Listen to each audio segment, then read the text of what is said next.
دیکھیے بسم اللہ الرحمن الرحیم، ابھی تک جو فصل تھی اس میں ہم نے شاذ، محفوظ، مردود وغیرہ کی تعریفات پڑھی ہے۔ اب یہاں سے معلل ہے، کا والمعلل بفتح اللام، یعنی لام کے فتح کے ساتھ معلل، ٹھیک ہے نا۔ اسناد فیہ علل و اسباب غامضۃ خفیۃ قادحۃ فی الصحہ، یہ سب جو ہے اسناد کے صفات ہیں، ٹھیک ہے، خواہ وہ اسباب و علل ہو یا پھر غامض خفی ہو، ٹھیک ہے۔ اب ترجمہ ہوگا، کہا کہ ایسی سندیں یا وہ اسناد جس میں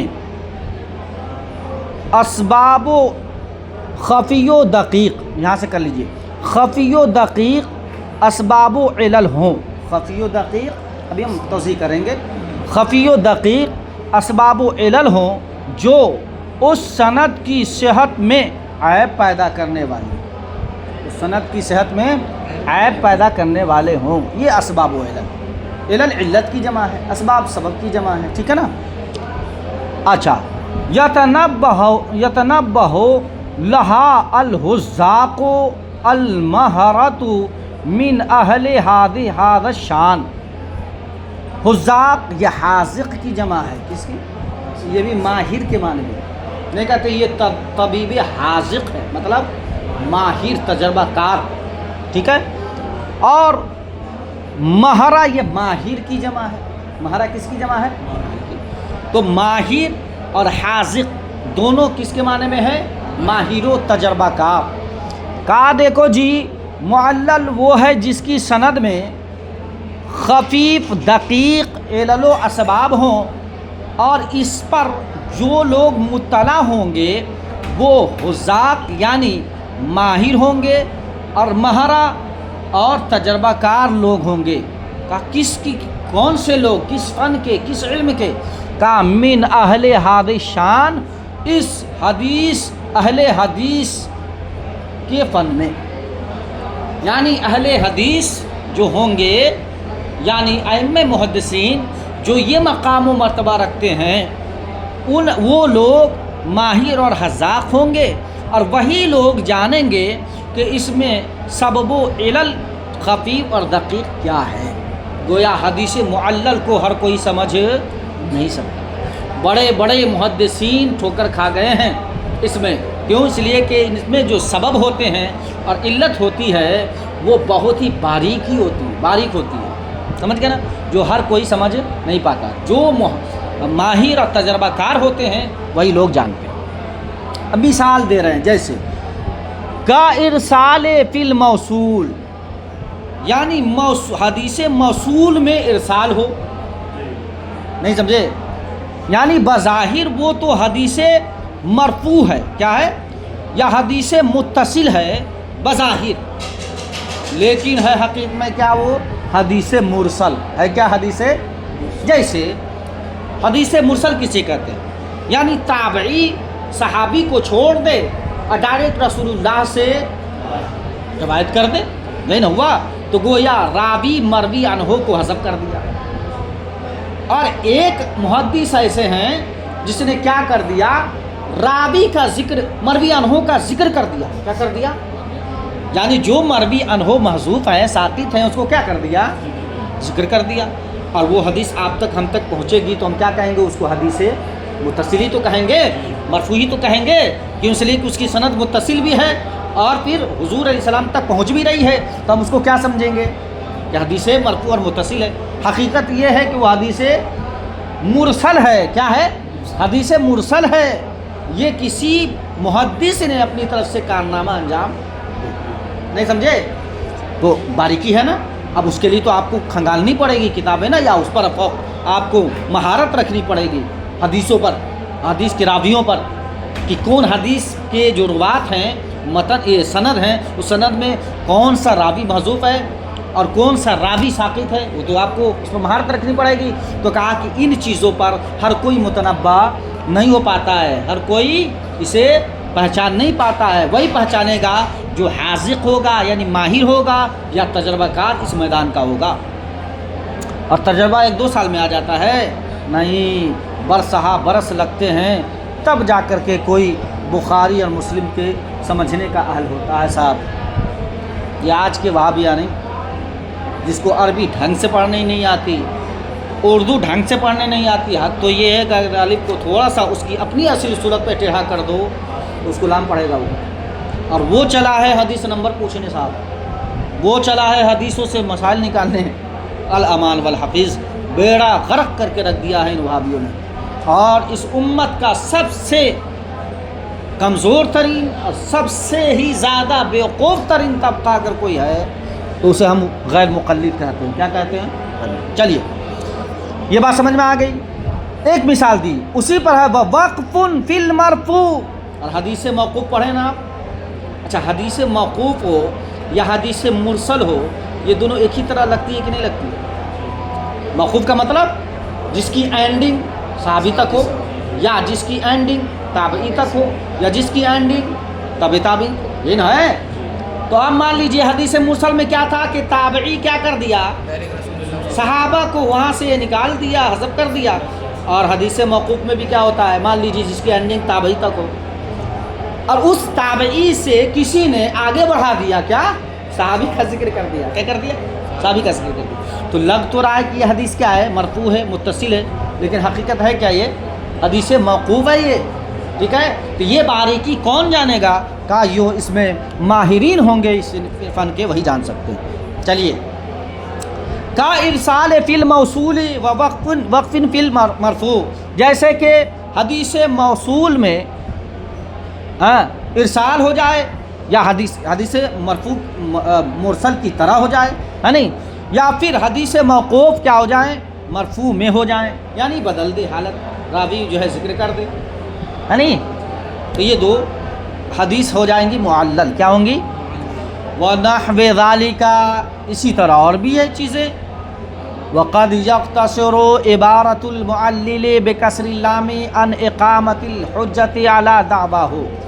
اور ایک معنی یہ بتا رہے ہیں کہ معلل کی عبارت کیا ہو، مختصر ہو جائے. اب یہاں معلل پڑھیں گے بکسر اللام، انہوں نے بتا دیا. ان اقامت الحجت علی دعویٰ ہو، اپنے دعویٰ پر حجت کے قیام کی وجہ سے. یعنی کیا کرے معلل، عبارت کو مختصر کر دے اور اپنے دعویٰ پر وہ حجت قائم نہ کر سکے. بہت ساری چیزیں ایسی ہوتی ہیں کہ ائمہ محدثین کو لگتا ہے کہ یہ حدیث مرفوع نہیں ہے، یہ حدیث مقطوع ہے یا حدیث موقوف ہے یا پھر حدیث مرسل ہے یا حدیث یعنی شاذ ہے، لیکن ان کے پاس ٹھوس دلیل نہیں ہوتی. نہیں سمجھے؟ ان کے پاس ٹھوس دلیل نہیں ہوتی ہے تو وہ سیدھے کہہ دیتے ہیں کہ اس میں تعلیل ہے، یہ معلل جیسی لگ رہی ہے. نہیں سمجھے؟ تو اس حدیث کو بھی معلل کہتے ہیں کہ جس میں معلل کی عبارت مختصر ہو اور وہ اپنے دعویٰ پر اقامت حجت قائم نہ کر سکتے ہوں، یعنی عاجز ہوں، کوئی دلیل نہیں ہے ان کے پاس، ورنہ تو وہ حدیث لگ رہی ہے کیا، معلل کی طرح. نہیں سمجھے؟ جیسے کَالسَّيْرَ فی نقد الدینار والدرہم. اب مثال دے رہے ہیں جیسا کہ صراف یعنی سونار جس کو بولتے ہیں، سونا بیچنے والا خریدنے والا نہیں ہوتا، دکاندار سونا جی خریدتا بیچتا، اس کو کیا بولتے ہیں، صراف بولتے. کیا بولتے ہیں؟ ہاں. درہم و دنانیر، یعنی یہاں پہ سونا چاندی مراد ہے. کیا مراد ہے؟ سونے کے سکے اور چاندی کے سکے. ٹھیک ہے، تو مراد یہاں پر سونا چاندی. سونا چاندی کے پرکھنے میں جیسے کہ صراف کو دقت آتی ہے کہ یہ سونا کھارا ہے یا پھر کھوٹا ہے، یا پھر یہ چاندی کھارا ہے یا کھوٹی ہے. نہیں سمجھے؟ تو سونا کیا ہے، مذکر ہے نا، چاندی کیا ہے، مؤنث. لیکن کھاڑا بولیں گے تو کھاڑا ہی بولیں گے اس کو. جیسے روٹی تازی ہے کہ تازہ ہے، تازہ ہے مؤنث، لیکن چونکہ تازی لفظ نہیں ہے، تازہ لفظ ہے، تو جو جیسا لفظ ہے اس کو ویسے استعمال کریں گے. اسی طرح پانی، ہاں پانی باسا ہے کہ باسی ہے؟ پانی باسی ہے، چونکہ باسی لفظ ہے، تو اگر وہاں پر کیا کہہ رہے ہیں، روٹی تازی کہہ رہے ہیں تو پانی کیا بولیں گے؟ باسا بولیے، لیکن نہیں، لفظ وہی استعمال ہوگا، روٹی تازہ ہے اور پانی باسی ہے، باسا ہے نہیں بولیں گے، ٹھیک ہے نا؟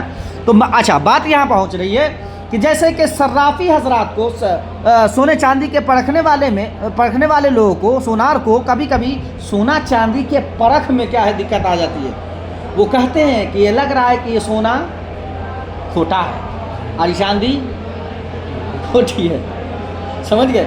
لیکن اس کے پاس دلیل نہیں ہوتے ہیں، کوئی حجت نہیں ہوتی، کوئی دلیل نہیں ہوتی، کوئی ایسا معاملہ نہیں ہوتا جسے بتا سکے کہ بھائی مجھے تو لگ رہا ہے کہ یہ ٹھیک نہیں ہے لیکن دیکھ لیجیے، دلیل نہیں ہے اس کے پاس۔ اسی طرح کبھی کبھی جو ائمہ محدثین کے نزدیک یہ حدیث معلل پہنچتی ہے تو انہیں معلوم ہوتا ہے کہ اس میں کیا ہے، علت و اسباب پائے جا رہے ہیں، یعنی یہ حدیث معلل ہے، لیکن دلیل پوچھ دیجئے کیونکہ نہیں معلوم، لیکن مجھے لگ رہا ہے کہ یہ ٹھیک ہے، وہی ہے۔ وَإِذَا رَوَى رَاوٍ حَدِيثًا وَرَوَى رَاوٍ آخَرَ حَدِيثًا مُوَافِقًا لَهُ يُسَمَّى هَذَا الْحَدِيثِ يُسَمِّي هَذَا الْحَدِيثِ مُتَابِعًا۔ اور کہا جب کوئی راوی کوئی حدیث روایت کرے اور دوسرا راوی کوئی حدیث روایت کرے جو اس کے موافق ہو، یعنی ایک ہی متن حدیث ہے، الفاظ حدیث، اور دو راوی روایت کریں، ٹھیک ہے، دو راوی، تو فقال اچھا یسمی ھذا الحدیث متابع، تو اس حدیث کا نام کیا رکھیں گے؟ متابع۔ کیا رکھیں گے؟ بصیغۃ اسم فاعل کے ساتھ متابعن، ٹھیک ہے، متابع رکھیں گے۔ اور جیسے آپ پڑھیں گے حدیثوں میں تو کہے گا لہو متابعات، لہو متابعن، لہو تابعاتن، ایسے کر کے، کیوں کہ یہ حدیث جو ہے جس طرح فاروق بابو نے روایت کی ہے اسی طرح ثاقب بابو نے بھی روایت کی، تو گویا ایک دوسرے کے شاہد ہو گئے، ایک دوسرے کے مطابق ہو گئے۔ چلیے، وَهَذَا مَعْنَى مَا يَقُولُ الْمُحَدِّثُونَ تَابِعُهُ، اسی معنی میں محدثین کہتے ہیں تابعہ فلان فلانے۔ وَكَثِيرًا مَا يَقُولُ الْبُخَارِي فِي صَحِيحِهِ، اور اکثر جگہ امام بخاری نے اپنی صحیح میں یہ کہا ہے، سمجھ گئے؟ پہلی حدیث اس میں کہا لہو متابعات، لہو تابع، فلان فلان تابعہ، ایسے کر کے، سمجھ گئے نا؟ کیا کہتے ہیں؟ وَيَقُولُونَ وَلَهُ مُتَابِعَاتٌ وَالْمُتَابِعَاتُ، اور محدثین کہتے ہیں کہ اس کے لیے بہت سارے متابعات، یعنی لہو متابعات بول دیتے ہیں۔ المتابعات کسے بولتے ہیں؟ کہا والمتابعات یوجب التقویۃ والتائید، کہا کہ متابعت یہ کیوں لائی جاتی ہے؟ کہا تقویت و تائید کو واجب کرنے کے لیے لائی جاتی ہے، یعنی مضبوطی کے لیے کہ ایک ہی شخص سے مروی نہیں ہے، ان کے علاوہ بھی لوگ روایت کر رہے ہیں۔ وَلَا يَلْزَمُ أَن يَكُونَ الْمُتَابِعَ مُسَاوِيًا فِي الْمَرْتَبَةِ لِلْأَصْلِ، اور کہا یہ بات کوئی ضروری نہیں ہے، لازم نہیں ہے، ضروری نہیں ہے کہ متابع یہ مساوی ہو اس مرتبے میں اصل کے ہیں، یعنی ایسا بھی نہ ہو جیسے مان لیجئے ایک راوی ہے اس کی روایت کیا ہے، صحیح ہے، لیکن یہ ممکن ہے کہ دوسرا راوی جو متابع ہے اس کے، وہ راوی روایت کرنے میں ضعیف ہو، تو ضعیف حدیث بھی مطابقت کر جائے، ٹھیک ہے؟ تو اب کیا ہوگا کہ صحیح کا ذوق ضعیف کا ذوق صحیح کی صحت سے نکل جائے، بات عرض ہے نا؟ دیکھیے، وَإِنْ كَانَ دُونِهِ، اور اگرچہ اس سے کم ہو، یصلح للمتابعت، تو وہ متابعت کے مصالح ہوگا، یعنی متابعت کرنے کی اہلیت رکھے گا، اگرچہ اس سے کم ہی کیوں نہ، ضعیف ہی کیوں نہ۔ والمتابعت قد یکون فی نفس الراوی، اچھا کبھی کبھی ایسا بھی ہوتا ہے کہ ایک راوی روایت کیا مروی عنہ الگ ہے، اور وہی حدیث کو روایت کیا مروی عنہ الگ ہے، یعنی مان لیجیے ان کا دو شیخ ہے، ایک ہی روایت کو وہ سن رہا ہے دونوں شیخ سے، تو دونوں سے روایت کر سکتا ہے۔ وہ کہا کبھی متابعت نفس راوی میں بھی ہو سکتی ہے،